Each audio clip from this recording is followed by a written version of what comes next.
Hello and welcome back to Tinker Talks Guns. Pardon the fan, it is bloody hot in here, at least by local standards. So this is an L.C. Smith 12 gauge grade 0, made, to the best of my ability to determine, in 1907. It has 30-inch full choke barrels. It is perfectly balanced.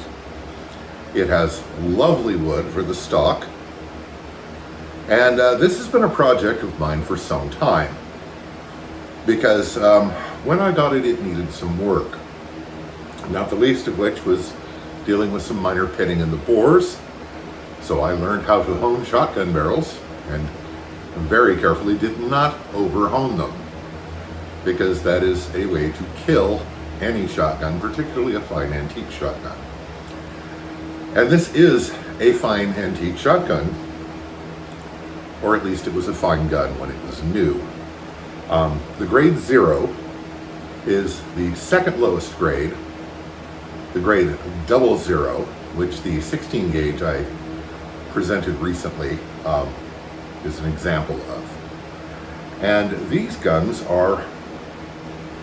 they're superb, and in their time, around the turn of the 20th century, these were among the premier American shotguns. The cheap version, the grade 00, prior to World War I, sold for approximately a month's wages for a blue-collar worker. So contrary to their advertising claims, it wasn't really a gun for every man. But it was certainly a gun for any well-to-do man, and there made quite a few of them. And L.C. Smith passed through various ownerships at various times. Late in the 19th century, I believe, they sold to another company and began making typewriters, which I believe eventually became Smith Corona. Now, this is very typical of guns of the early 19th century. This one was quite well used and quite worn.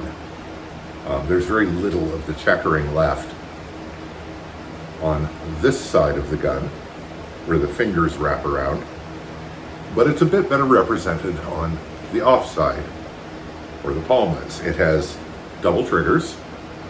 The front trigger fires the right-hand barrel, rear trigger fires the left-hand barrel, and the trigger is very nice.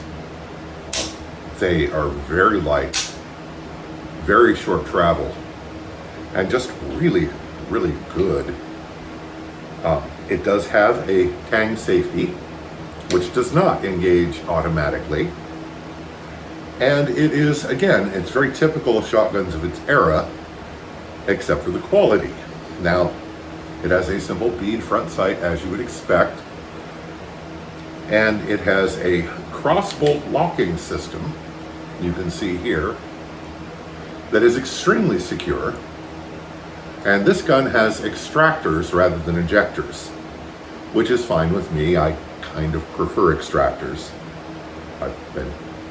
Not only do I not like leaving shotgun holes lying around everywhere, I may have been hit in the face by an ejecting empty shell once too often.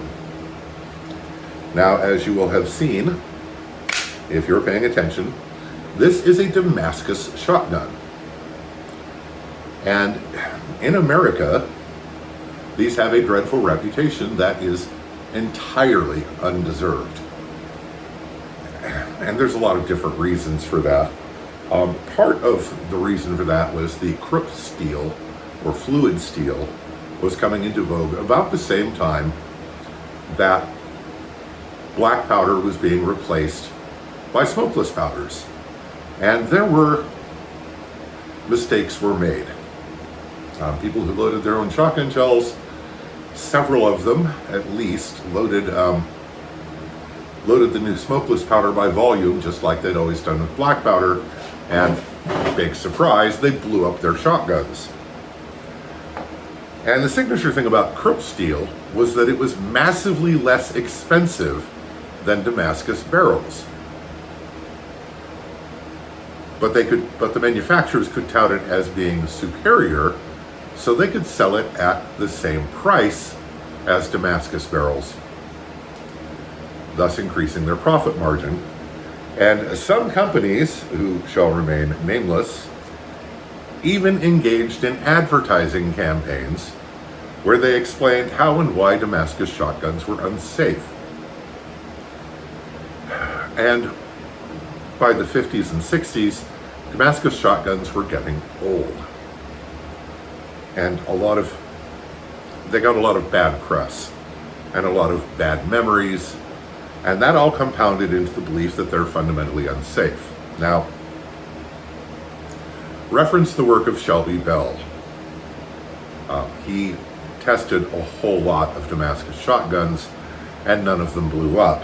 This gun, made in 1907, is a creature of the smokeless powder era and was in fact made to fire smokeless cartridges. And it does so quite well.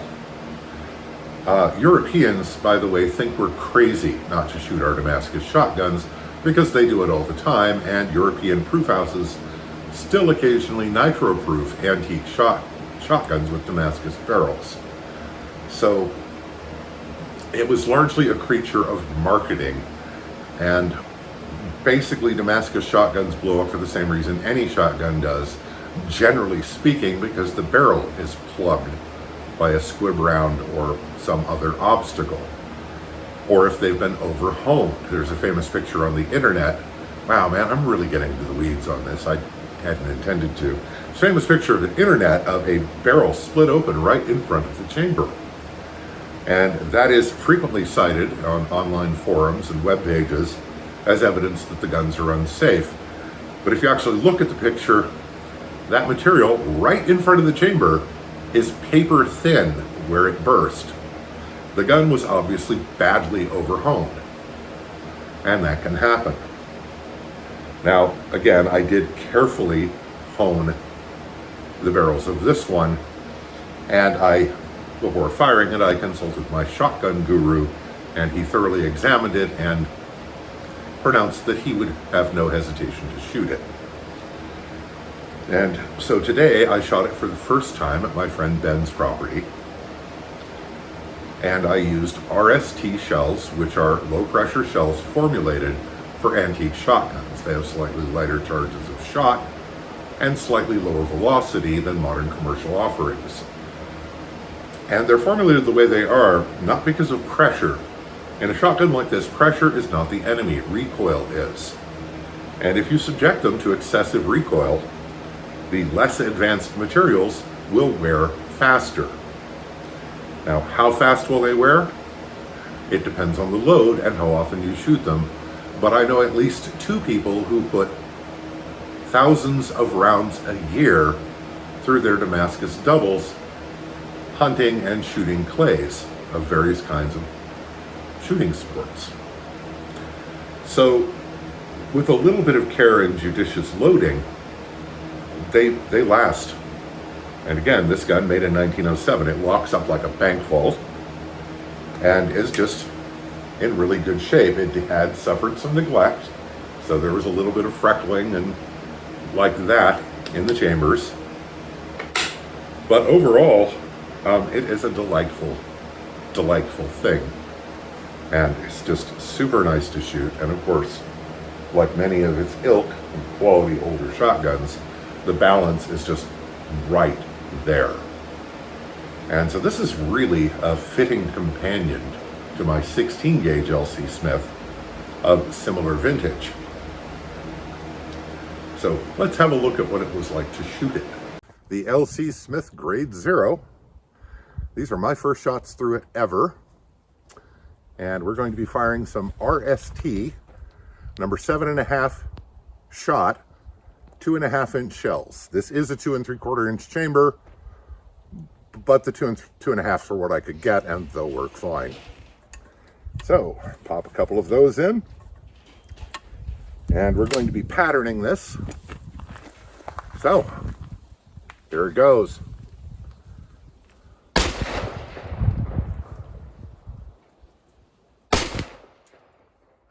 That's really mild, especially with those loads. So there's my empties. Let's go have a look at the pattern. So this is 20 yards, and that is a pretty nice dense pattern. And both barrels, they're obviously well regulated, because I was aiming pretty much in the middle, towards the middle here. But yeah, good pattern. Nice density in the center of the pattern. I gotta tell you, the triggers on that thing, they're really nice. Of course, Ben also has to try it. I feel like we should be going after elephants.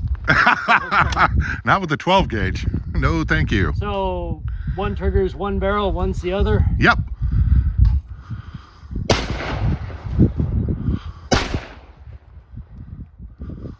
That is nice. Yeah. It's like the recoil is not a sharp impulse. Yeah, that's the RST shells. Yeah, it's really nice. Here we go. Remember, aim for the tree. Aim for the tree. Okay. Pull. And of course, Boy! you hit the tree. Hit Perfect. the tree. You broke the clay. Good job. It was just delayed. It's very slow, low velocity Well, shot. if these were Canadian, they would have broke before you pulled the trigger. Oh God, I suck at this. Okay, pull.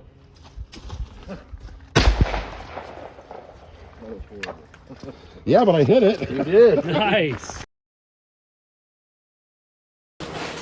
So, with the relatively mild loads made by RST, this was a pussycat to shoot. It was lovely, well balanced. The swing is really excellent. And it just... Now understand, I'm not a shotgunner as such. I'm told I shoot a shotgun like a rifle. Because I do. I don't even know what that means, but I'm sure it's true because I've shot rifles far more than shotguns. But I've always loved shotguns. And what I really love about these old guns like this is just the level of detail and the attention that was paid in making them. And we're going to do a bit of a tabletop of sorts so I can show you some of what I mean. So I'm at a card table in my main shop because my reloading bench where I usually do tabletops, there just isn't room. So this is a grade 0, which was their second lowest grade at the time. They changed their entire system of grading shotguns after World War I, but we're not really going to delve into that. And this being the second lowest grade of shotgun, you can see L.C. Smith nicely marked here, and very minimal hand engraving in various spots along the edges of the trigger guard. And if you look at the fitting of this lug under the barrel, it is just, the fit is just so precise. It's hard to do this upside down. Let me break it this way. Okay. And you can see it just, and I am not certain, but I believe this would originally have been finished in French gray, which is a sort of silverish finish. And you can see the safety here, which, as I said, does not automatically engage. This gun is just as it should be. When they start to wear, the lever will drift this way. I was told that recently by my friend Chris, who explained why one of my other shotguns had the lever pointing over here. And if you look carefully, you can barely see what this is, but this is checkered, like straight up and down, all the way down the rib to reduce reflection. And just That's an excellent level of craftsmanship. Now, where this all falls apart is that the original forearm guard was quite badly perished, as they say.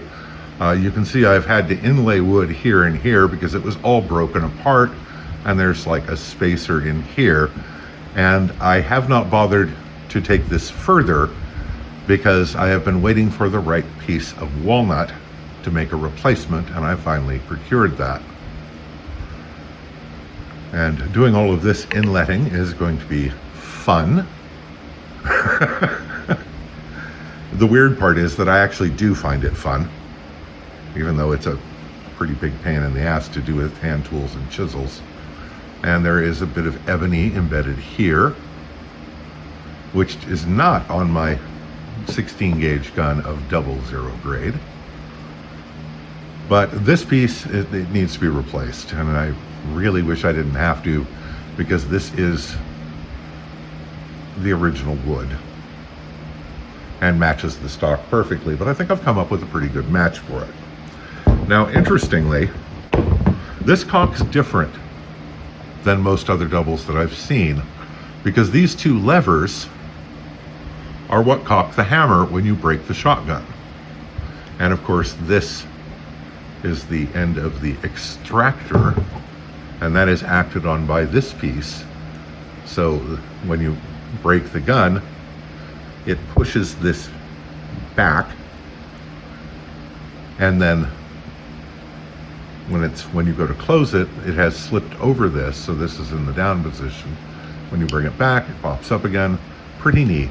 This lever engages this lug and just holds the forestock in place with spring pressure.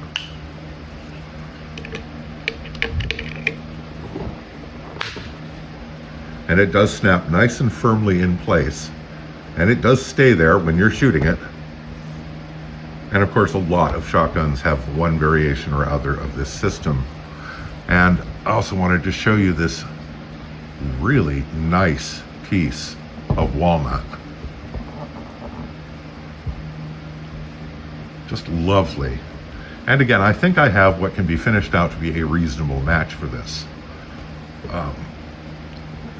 Just the fitting of the side plates and just the overall fit and finish. And here's that crossbolt lock I was mentioning. Now, the greener lock uses a round hole here with a round peg that goes through it. This one uses a rectangular one, but it's basically the same principle, and it provides an extremely secure lock. It's a gorgeous old gun. So originally I considered restoring this gun, trying to bring it back to like new condition. But so far, my efforts have been focused more on conservation and utility, bringing it back to a well-preserved state. I did some minor rust removal, bit of tweaking here and there, cleaned up the barrels quite a bit, and as I mentioned a couple times, I've honed the barrels lightly. And I really think I'm going to continue with the conservation approach, with the exception of replacing the foregrip. But it's just a wonderful old gun, and I love these old shotguns because there is just so much attention to detail and love that has been lavished on their construction. And it's just as I have said before in various cases, a visual and tactile delight. And I'm very pleased to own it. And this shotgun is going to get used. This shotgun is going to go hunting. It is going to shoot trap, probably. And it's well over a century old and still going strong, and I don't see any reason not to just keep right on going. So, thanks to my supporters on Patreon. It's very much a shoestring operation, and your contributions help more than you know. I also like to thank channel benefactors, those individuals and businesses that have contributed to the channel in innumerable ways and really help make this work. And as always, shout out to Rain City Shooting Center for providing material support for the channel.